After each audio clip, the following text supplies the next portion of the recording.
Todas y a todos en este acto de inicio de campaña aquí en Parla. Es un auténtico placer y es un auténtico honor, al menos por mi parte, mi nombre es Manuel San Pastor, abogado de colectivos sociales, de movimientos sociales y en muchos de ellos aquí en Parla, la plataforma afectada por la hipoteca y diversos colectivos que están en lucha por los derechos fundamentales. Hay que reconocer que en este pueblo, cuando mi amiga Carolina me lo propuso, venir al acto, no lo dudé dos veces, porque Parla es un municipio en el que las grandes injusticias se transforman en bellas realidades.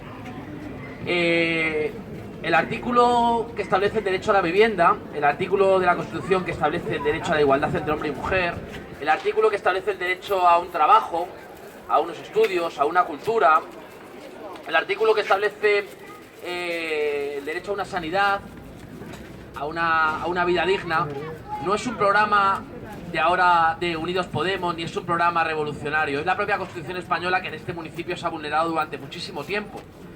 Muchas veces reconocer la Constitución y reconocer las leyes que ellos mismos han marcado se está convirtiendo en lo más revolucionario del mundo. Y ante ello debemos hacerlo. Y ante ello debemos predicar que ni más ni menos que estamos cumpliendo los derechos humanos. Parla, como sabéis, es el municipio con mayor número de ejecuciones hipotecarias que hay en la Comunidad de Madrid. Y algo debe tener este municipio cuando es el pueblo donde menos desahucios se han llevado a cabo. ¿Qué quiere decir? Pues que los movimientos sociales en este municipio, en este pueblo, son potentes, son activos. Y ante muchas veces una izquierda o ante muchas veces un pueblo, unos representantes políticos que nos han dejado huérfanos, el pueblo ha tomado medidas, se ha autoorganizado y ha conseguido que Parla sea una ciudad libre de desahucios. No nos confundamos, no nos confundamos. Los poderosos no tienen miedo a Unidos Podemos, no tienen miedo a Izquierda Unida ni a Podemos. Los poderosos tienen miedo realmente a vosotros, a nosotros y a ellas, que son gente normales, personas normales que en un momento de su vida vieron que ante lo anormal había que hacer algo. El pueblo teme, los poderosos temen a la vecina o al vecino del cuarto que baja a la calle a pedir un centro de salud, que se sienta enfrente de un INEM para protestar contra la precariedad de vida. Eso es lo que teme objetivamente el pueblo. Y realmente el pueblo organizado, que es el que conquista derechos, es el que va a llevar la rebelión democrática, la rebelión por una vida digna, el 26 de junio, llenando las urnas de Parla. Llenar las calles para llenar las urnas, nunca se nos olvide, nunca al revés. Llenar las calles para llenar las urnas. Y termino antes de presentar, para no quitar más tiempo, a las maravillosas ponentes que tenemos aquí. Termino con una frase, que no es una frase como ahora nos intentan vender los enemigos del cambio y los enemigos de la vida digna. No es una frase que diga que sea especialmente revolucionaria. Es una frase de la Declaración de Derechos del Hombre que establece que cuando la tiranía y la opresión es un hecho, la rebelión es un derecho. Entonces, os animamos a todas y a todos para que el 26 de junio y después, día a día, construyamos la rebelión democrática de una vida digna, compañeros y compañeras.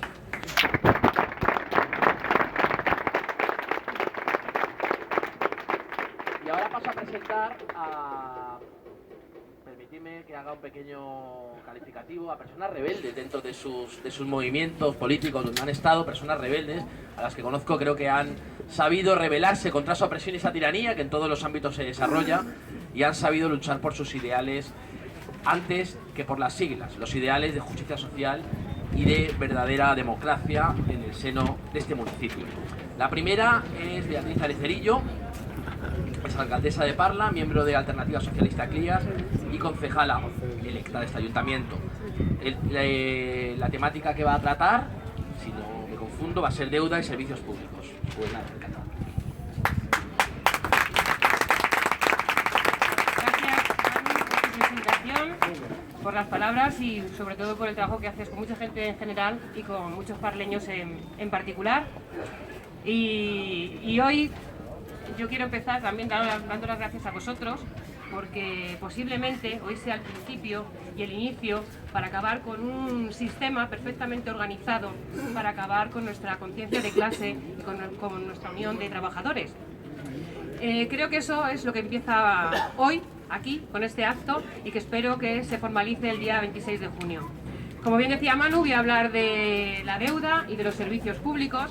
Y para hablar de la deuda creo que es necesario remontarnos al año 1998 con esa ley de liberalización del suelo, que lo que permitió es el inicio del capitalismo de amiguetes, donde muchos se lucraron y esos muchos fueron simplemente los terratenientes, los grandes empresarios y los políticos de ayuntamientos y comunidades autónomas. Ninguno de nosotros conseguimos con ese pelotazo urbanístico ningún beneficio. Lo único que conseguimos fueron deudas y problemas. Es posible que la crisis, para algunos de nosotros, fuese algo imprevisto, pero no para las élites políticas.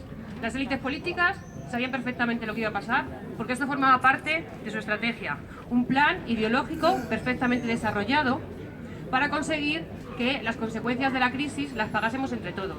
Porque ese endeudamiento que permitió el pelotazo urbanístico, lo que generó fue eso, mucha deuda. Mucha deuda que después se dedicaron a regularizarla para que legalmente nos obligásemos a pagarla. Nosotros hemos sido los únicos que hemos pagado. Nosotros hemos tenido que padecer hipotecas muy elevadas, hemos tenido que padecer la cláusula suelos, hemos tenido que padecer las preferentes y hemos pagado con nuestras viviendas, con nuestros derechos, con nuestra dignidad y con todos nuestros recursos, y los demás no han pagado absolutamente nada. Y además, ahora lo que nos quieren hacer también como máximos responsables es que también paguemos con nuestros servicios públicos. Porque la crisis ha sido una excusa perfecta para poder aplicar la política del miedo, para poder aplicar una serie de recortes sobre nuestros derechos, para poder aplicar medidas que en principio pueden ser negativas cuando hay que recortar en servicios públicos, pero nos han dicho todos partícipes y conscientes de que era la única solución. Y es que el sistema ha sido muy fácil. Primero, unos se enriquecen y generan una grandísima deuda. Después, a eso le llaman crisis y nos lo hacen pagar a nosotros. Y nos ponen la solución. La solución son única y exclusivamente los recortes sobre nuestros derechos, sobre nuestras libertades y sobre nuestros servicios públicos. Y vamos a ir más allá. Todo esto lo han hecho bajo un paraguas ideológico, un paraguas que se llama liberalismo. Y lo que consigue, lo que busca, el fin último del liberalismo es acabar con la dignidad de las personas, acabar con el concepto de lucha de clases y acabar con la privatización de todos los servicios públicos. Nada, ni es casual ni es inevitable en lo que está pasando en torno a lo público. Nos han engañado y nos han mentido hablando de las bondades de las privatizaciones, que va a ser un mercado más competitivo, que los clientes van a ser más libres y que van a generar mucha más riqueza y empleo, cuando todo es absolutamente falso. La verdad es que la privatización genera más fraude, más economía opaca, ingresos y menos ingresos para la caja común. Es decir, estamos ante una situación de precariedad en la que tenemos que decir alto y claro que ni tenemos un estado de bienestar, que no nos merezcamos ni hemos vivido por encima de nuestras posibilidades. España salió de la pobreza y de la ignorancia gracias a los servicios públicos. Y esto lo sabéis muchos de vosotros mejor que yo. Muchos de vosotros que habéis luchado para que vuestros hijos tengan una vida mejor, una vida más digna. Y si algo ha servido para esta sociedad, para mejorar este país y esta sociedad, han sido sin duda los servicios públicos. Ha conseguido que este país sea mejor, más equitativo y más libre. Hoy podemos decir que los servicios públicos están en peligro, pero no porque no funcionen, no porque no sean eficientes, no porque no sean eficaces, sino todo lo contrario, porque son realmente un foco de interés económico para muchas empresas, para los grandes capitales. Y ese es el verdadero peligro de los servicios públicos. Y yo les voy a poner una serie de ejemplos que todos han podido vivir en primera persona, con sus hijos e incluso con sus nietos. Hace unos años, los hijos de la clase trabajadora, gente de mi generación, teníamos la opción de estudiar, de tener estudios secundarios e incluso estudios universitarios. Hoy en día, eso es prácticamente imposible para una inmensa mayoría de la sociedad. La educación ha seguido un proceso de recortes continuados que ha acabado con esta negativa y maliciosa ley que se llama LOMCE. La LOMCE lo único que ha conseguido es poner muchas más dificultades en el aula, porque las leyes de educación hablan de igualdad, de equidad, pero en el aula lo que tienen cada día son menos recursos. Los niños de infantil y primaria no tienen salidas reales a las necesidades educativas que tienen dentro del aula. Y en un municipio como el de Parla, donde muchas familias tenemos los recursos escasos y justos para llegar al final de mes, es muy complicado tener que recurrir a la enseñanza privada o tener que ir a clases extraescolares para que nuestros chavales no pierdan el nivel curricular que precisan en cada una de las edades. Tenemos además en secundaria, por ejemplo, la formación profesional, que hay estudios que dicen que en el año 2020 va a ser necesario que la formación profesional cubra una serie de trabajos porque hoy por hoy somos incapaces de hacerlo. Además, desde la Unión Europea, a pesar de las cosas malas que dicen a los países, una normativa muy importante ha dicho que España tiene que actualizarse, tanto en contenido como en calidad en formación profesional. Bueno, pues nada de esto se ha hecho. Muchos chavales se quedan fuera y no son capaces. Hay mucha gente que no es capaz de solucionar los problemas ni tener la solución educativa que se merece. Además, la formación dual ha supuesto duplicar el coste de los módulos. Cuando antes pagaban 180 euros, ahora tienen que pagar 400 euros. Estas son las soluciones que han propuesto para cubrir con esa necesidad del año 2020 en cuanto a posibilidades laborales.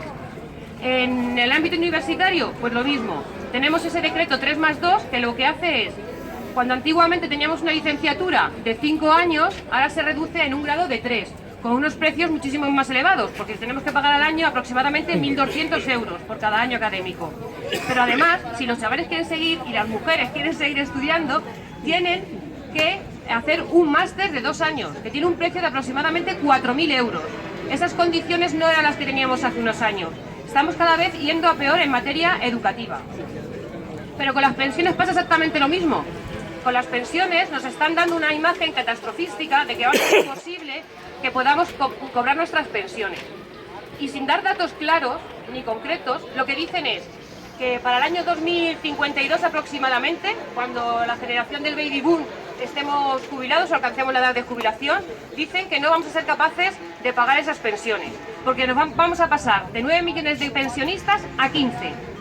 Pero claro, lo que no explican es para que se dé esta situación tiene que haber un marco totalmente negativo, que consistiría en que la natalidad fuese regresiva, algo que en los últimos 40 años no ha pasado. La natalidad está creciendo a un ritmo más lento, pero no está siendo regresiva. Tendría que desaparecer 100% la inmigración. No tendría que haber ningún inmigrante. Y además, una inmensa mayoría de los jóvenes tendrían que emigrar a otros países. Ese es el marco que se tendría que dar para que realmente no se pudiese pagar con las pensiones. Porque lo que pasa es que, como otro servicio público más, las pensiones son rentables económicamente y lo que quieren es su privatización. Están aplicando la política del miedo constantemente para justificar sus recortes. En sanidad tenemos exactamente lo mismo. Han seguido un sistema muy sencillo pero muy eficaz, que es simplemente quitar la calidad de la sanidad,